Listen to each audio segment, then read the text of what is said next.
And you look at the family value proponents, Newt Gingrich, who divorced his wife to marry his secretary, who he had been already doing, and comes to his wife on her bed, hospital bed, you remember that? She had cancer, to get her to sign the divorce papers. There's your family values guy. And some time later, about 6 months later, it was reported in the paper, this big, a column. Imagine if it had been a Kennedy or a liberal or a progressive, but that big, it said she had to go to her church for support for her and her children, for his children too.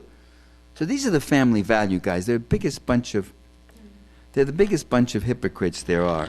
Dan Burton, Republican of Indiana, is my favorite. Dan Burton was a heavily family values guy. He fought against legal abortion. He fought against all sorts of things, gay marriages. He fought for the Christian family, he called it. Family values. He had a wife, he had 3 kids, and he also had a payroll with a lot of other young ladies on the payroll whose jobs and tasks were very hard to define or trace. One of them, in fact, he set up in a house back in his area back in Indiana, which he said was his home office, although it was outside his district. And so he had these women in his pay who helped him with his, family value. He was a real paterfamilias, Dan Burton. The whole staff was one big happy family here, it seemed like.